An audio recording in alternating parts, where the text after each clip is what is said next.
Hello നമസ്തേ.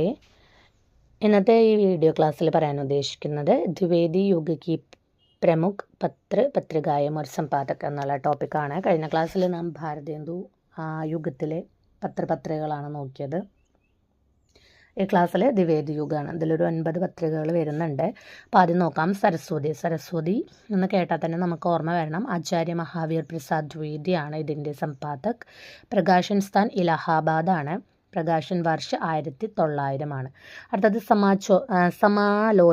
സമാലോചകാണ് ചന്ദ്രധർ ശർമ്മ ഖുലേരി. അപ്പോൾ സമാലോചക് ചന്ദ്രധർ ശർമ്മ ഖുലേരി എന്ന് ഓർക്കുക. ജയ്പൂർ ആണ് ഇതിൻ്റെ പ്രകാശൻ സ്ഥാൻ. 1902 പ്രകാശൻ വർഷ. അടുത്തത് ഇന്ദു അംബിക പ്രസാദ് ഗുപ്ത. അപ്പോൾ ഇന്ദു ഒരു പെൺകുട്ടിയുടെ പേരായിട്ട് കണക്കാക്കുക, അംബിക, ഇന്ദു അംബിക എന്നുള്ളത് നമ്മൾ അതങ്ങനെ ഓർക്കാൻ വേണ്ടിയിട്ടുള്ള ഒരു കോഡായിട്ട് കണക്കാക്കുക. ഇതിൻ്റെ പ്രകാശൻ സ്ഥാൻ എന്ന് പറയുന്നത് കാശിയാണ്. 1909 ഇതിൻ്റെ പ്രകാശൻ വർഷം.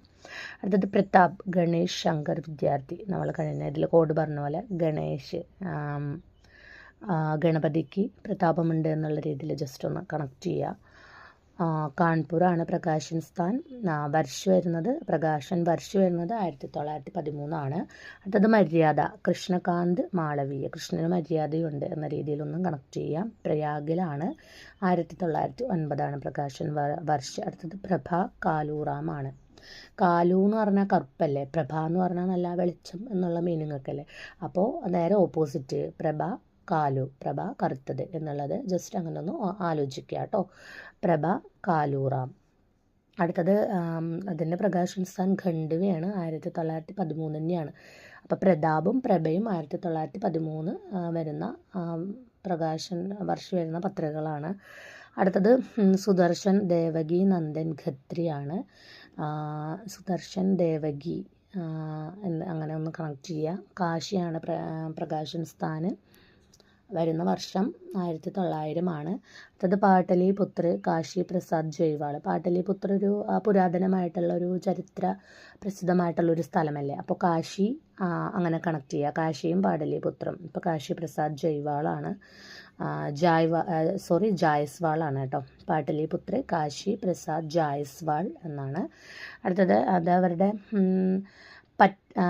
പറ്റ്നയാണ് പ്രകാശൻ സ്ഥാനം. അപ്പോൾ പാടലിപുത്ര പറ്റ്ന കണക്ട് ചെയ്യാൻ എളുപ്പമാണ്. 1914 പ്രകാശൻ വർഷ വരുന്നത്. അടുത്തത് അഭ്യുദയാണ്. മദൻ മോഹൻ മാളവീയാണ്.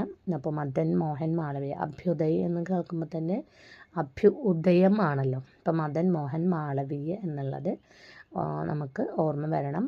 പ്രകാശൻ സ്ഥാൻ എന്ന് പറയുന്നത് കാശിയാണ്. പ്രകാശൻ വർഷ എന്ന് പറയുന്നത് 1907. അപ്പോൾ ഇതിൽ ഏറ്റവും കൂടുതൽ ചോദിച്ച് കണ്ടിട്ടുള്ളത് സരസ്വതി തന്നെയാണ്. പിന്നെ പ്രതാപ് ചോദിക്കാറുണ്ട്, മര്യാദ. അപ്പോൾ ഇത് നമ്മൾ കൃത്യമായിട്ട് പഠിച്ചാലാണ് അത് നമുക്ക് ക്വസ്റ്റ്യൻ വരുമ്പോൾ അത് നമുക്ക് കറക്റ്റായിട്ട് അറ്റൻഡ് ചെയ്യാൻ കഴിയുള്ളൂ. അപ്പോൾ നിങ്ങൾ ആ ഒരു രീതിയിൽ തന്നെ ഇത് പഠിച്ചു വയ്ക്കുക. ധന്യവാദ്.